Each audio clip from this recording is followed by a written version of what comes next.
about the last time you had to deal with a government website. Maybe you were filing for unemployment, renewing a license, trying to figure out if you qualified for a benefit, and clicking through 5 different pages that all seem to say something slightly different. That experience, confusing, slow, opaque, doesn't just cost you time. It costs something harder to measure: trust. When a government can't tell its story clearly online, when the application is broken, when the language reads like it was written for a lawyer, not a person, something quietly shifts. You start to wonder, does this institution actually understand me? In January 2024, Maryland Governor Wes Moore created the Maryland Digital Service, a team inside state government with one mission: to make it actually feel like the government was on your side. Governor Wes Moore, alongside his IT secretary, announced 4 new technology initiatives focused on artificial intelligence, a new digital services team, a digital accessibility policy, and a cybersecurity partnership with the Maryland Army National Guard. This technology is already here. The only question is whether we are going to be reactive or proactive in this moment. Our administration will always choose to lead. In just over 2 years, that team, now more than 50 people, has redesigned Maryland.gov, rebuilt how the state handles unemployment insurance online, helped veterans find benefits they didn't even know existed, and trained hundreds of state employees to write in plain language. The Digital Services latest impact report tells the numbers: a 40% reduction in page count and a 15% increase in task completion rates, so people like you and me can spend less time tangled up on websites and more time with our friends and family. And the real story isn't the numbers. It's what happens when you design a government service around the person using it instead of the agency delivering it.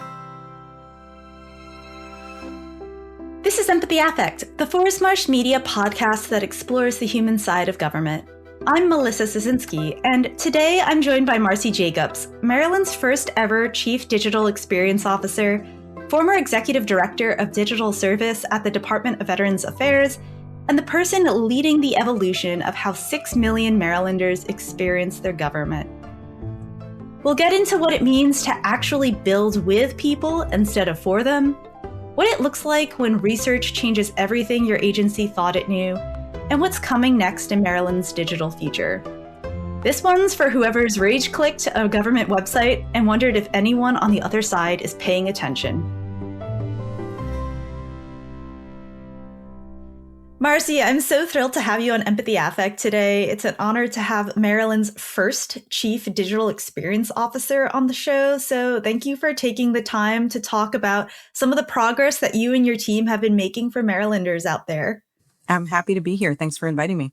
Yeah. So I think that it'd be great to start by looking at the origins of Maryland Digital Service. It was established in January 2024, so it's been just over a couple of years since its launch. So when you look back at what Maryland's digital services were before MDDS, what wasn't working for residents and what problem were you really trying to solve? I mean, I think fundamentally, we weren't asking that question of what is working or not working for residents.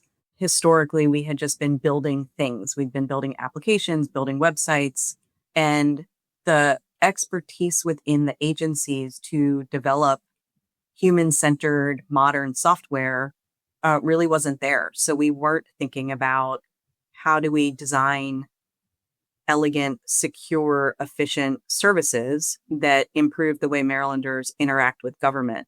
It was, I think, much more focused on how are we compliant? How are we meeting legislative mandates? And certainly a focus on agency mission. But I think that lack of internal technical talent has made us over-reliant on vendors to help drive some of that strategy. And there's definitely a gap in the services that we were delivering. As Governor Moore established Maryland Digital Service, Marcy stepped in to lead and help solve these problems. She had spent 20 years in and out of the federal government before coming to Maryland, and what surprised her most was how familiar the problems felt.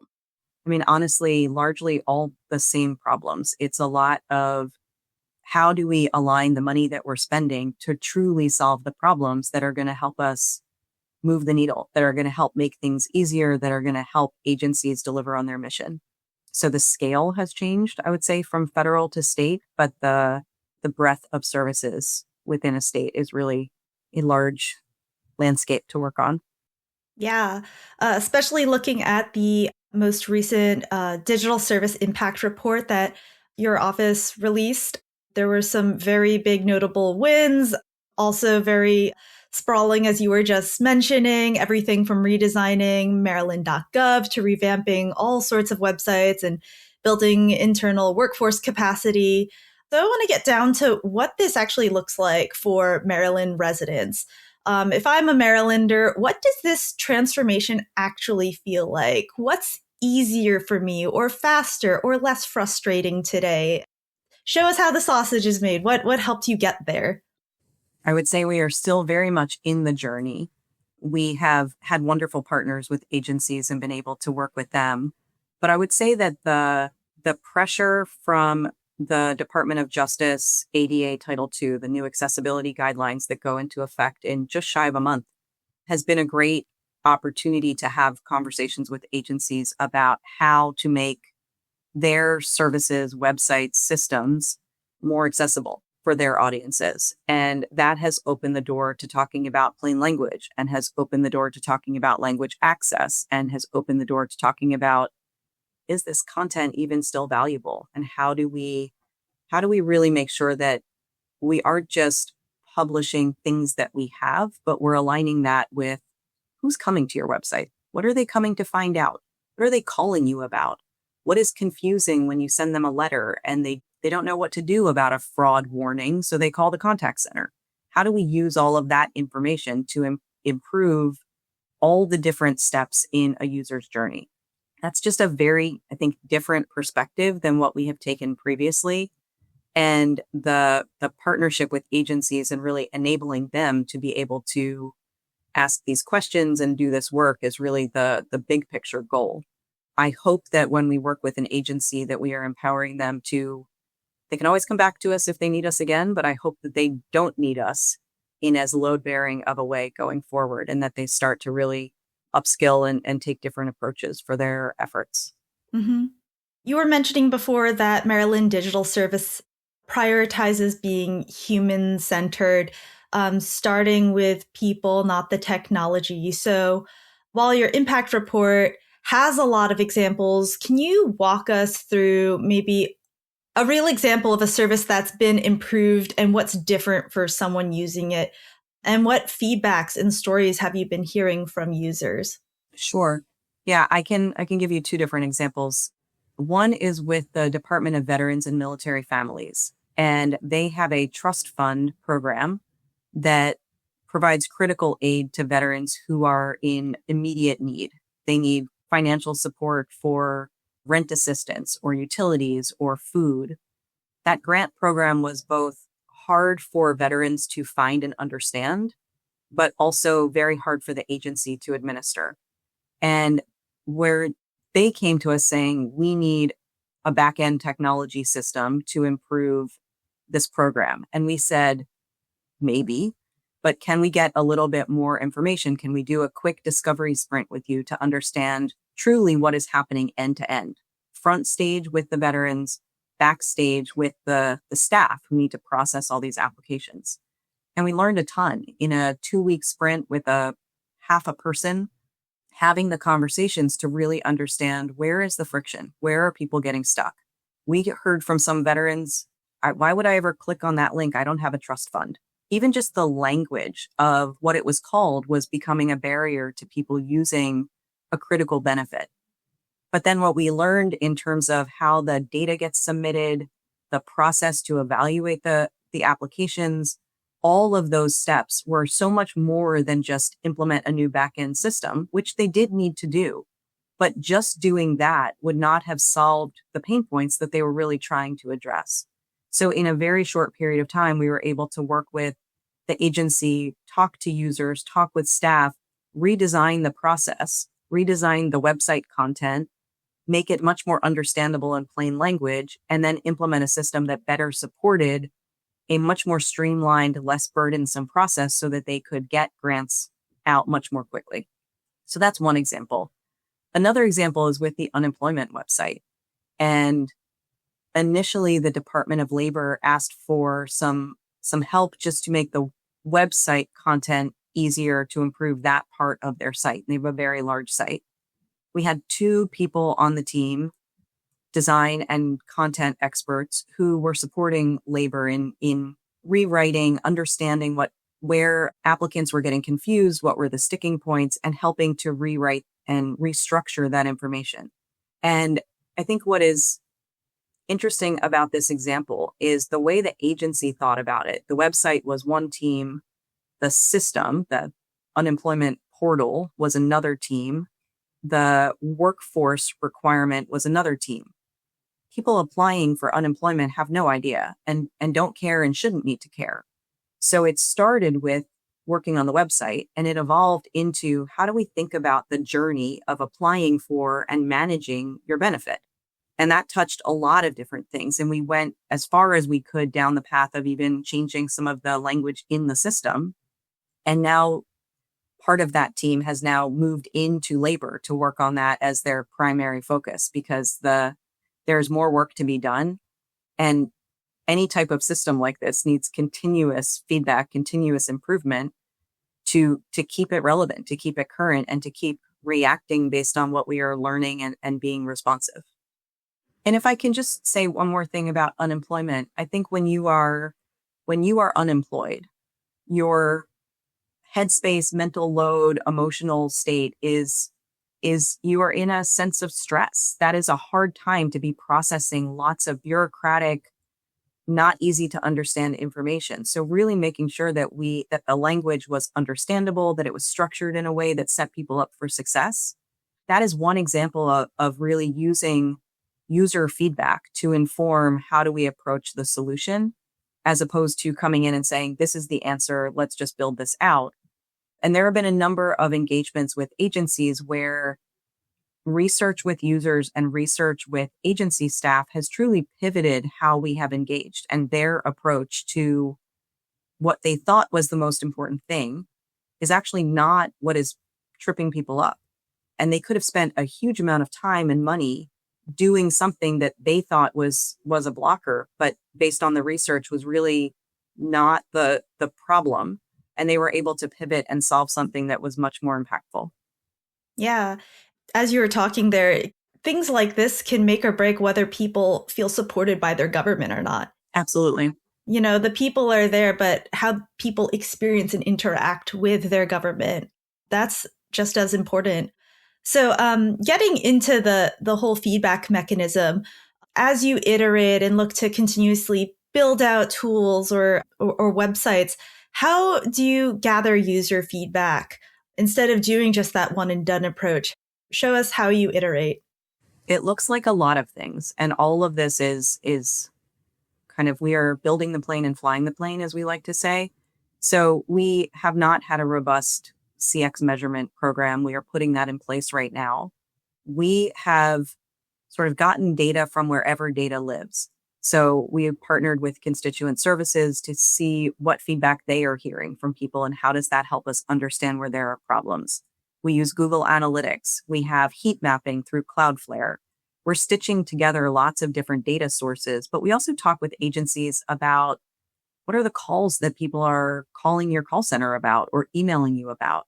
What are the mistakes that they are making when they submit an application? How do we use that data to say, there's obviously something really confusing here if 90% of applications get this piece wrong?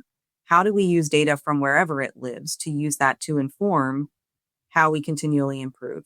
We just launched Maryland.gov. We're doing a lot of reviewing from heat map and analytics of where are people actually going and what did we think was going to make sense that we tested and had some small feedback. Now we have a much larger sample size, and that is driving some additional updates, iterations, reprioritizing, because there are things that are important that we want people to find that they are struggling with.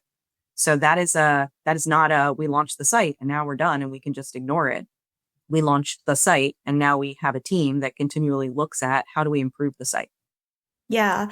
Sometimes I think with feedback, we think like forms or stuff like that. So it's cool to see the heat mapping, seeing where people are actually struggling. Because sometimes it's, when I see a website, I feel like it's broken. I just want to bounce. I don't even want to, point out what's wrong. And we look at that. We look at bounce rates. We look at rage clicking. We look at where are people kind of moving their mouse around. Are they clicking on something and then clicking back because the label did not point them in the right direction and they didn't find what they thought they were going to find. Yeah. Since human-centered design is so important to your approach and how you view this work, when you think about, success beyond the impact report and beyond the metrics, what tells you that human-centered design is becoming part of how government operates and not just something that, your team is driving? My team, I think, is different from other digital service teams in that we are responsible for oversight of our major IT portfolio. And that is about 60 projects. And we have seen the lack of human-centered design as a real issue in the success of some of those projects. So part of our reforms to oversight is to require UX leadership, technical leadership, and product leadership on all of those projects. And we are having very interesting conversations with agencies who, in some cases, are initially very skeptical. Why do I need design? It's a COTS product. And then they see the value of having someone who is not there to, I think design is such a loaded term. They're not there to, change the color from blue to yellow, but they're there to make sure that a person who is trying to do a thing is able to do what they need to do in the system, that the system is structured and optimized for the human behavior that we are trying to support. The more we get requests for design is how I see some of this success. We're starting to get agencies asking us for our position description so that they can hire designers. And it absolutely should not be something where my team is managing human-centered design across the whole state. It has to be where the programs sit. It has to be part of how we think about the letters that we send, the call center scripts. It's part of the overall service. So we're trying to shift from projects, technology projects, to technology is the backbone of service delivery. And you can't do service delivery without bringing the user research and human-centered design lens. Yeah.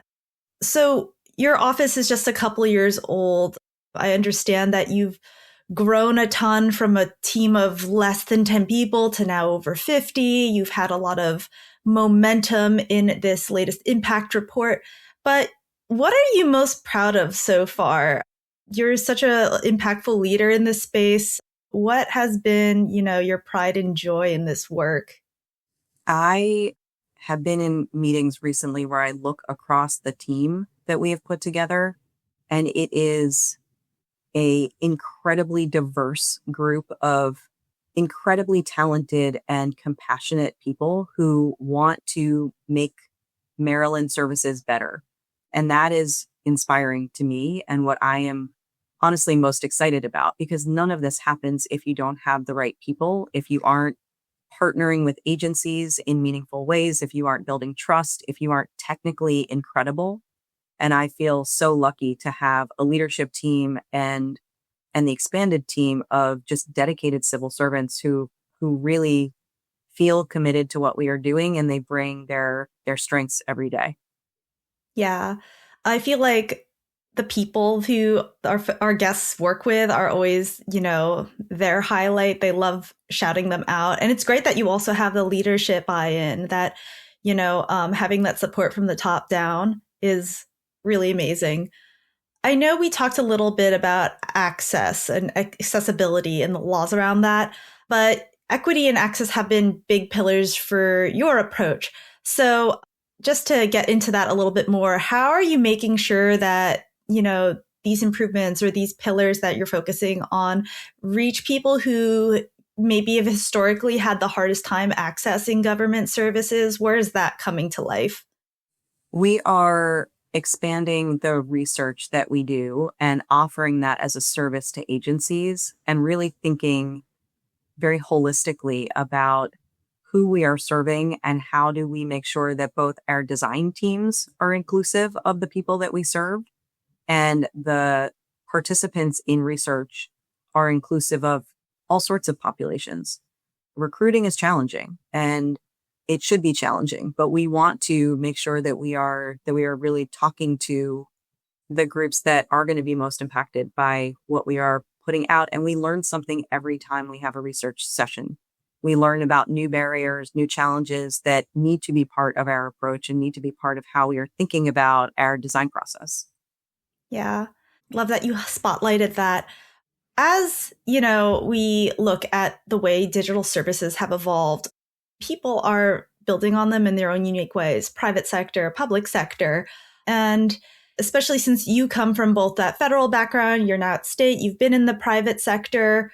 Are there any companies or other government agencies or states that you've looked up to or have adopted ideas from in your approach?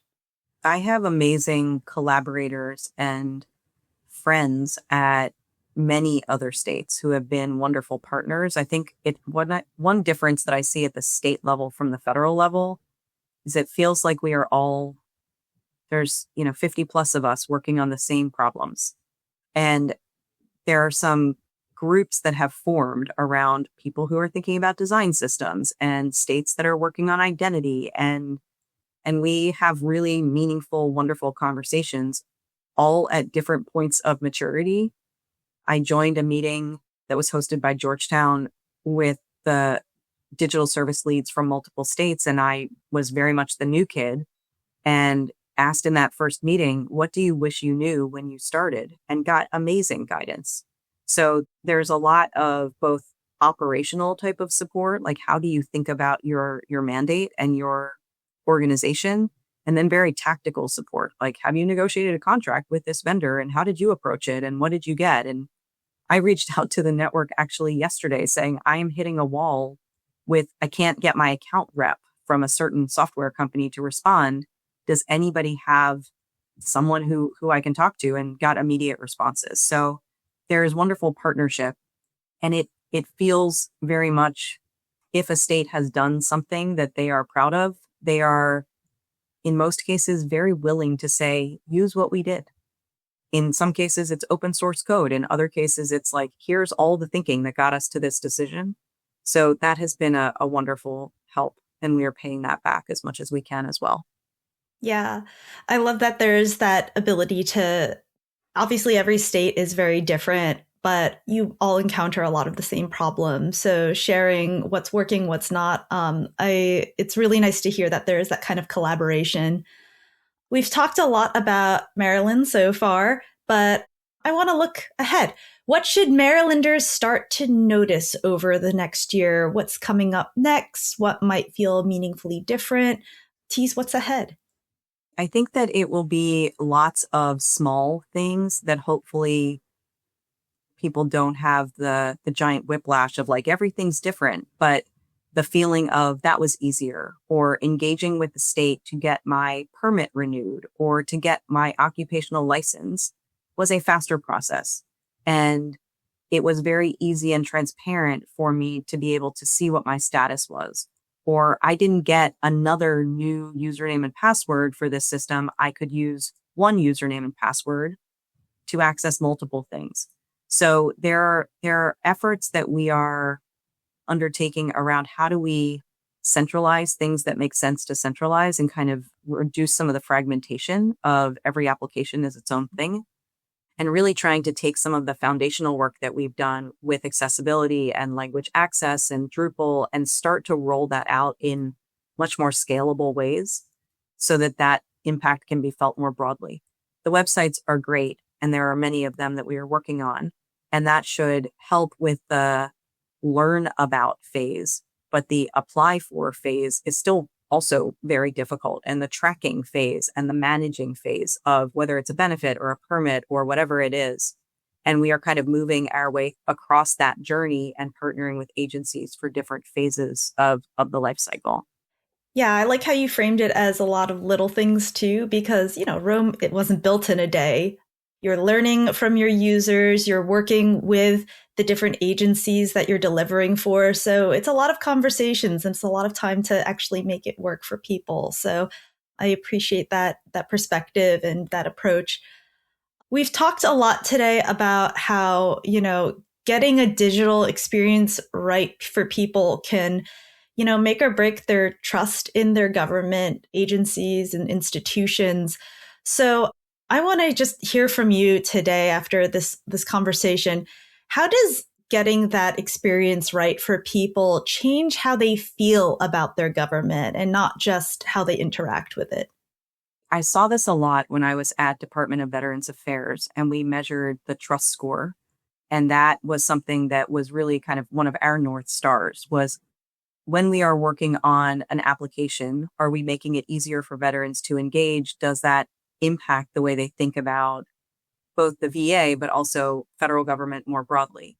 And we saw a huge impact from user-centered, well-designed services, healthcare application, disability claims, really having a material effect on how veterans thought about the services that they were getting and their overall trust. And I think that same playbook is what we are working to do in Maryland. The easier it is for someone to file for unemployment, the more respected they feel, the more they feel like I pay into this system and I applied for a thing and it worked and I feel better about my state services. There are many, many state services that we are working with agencies and agencies are working on to improve that experience so that overall that trust level starts to increase. Yeah.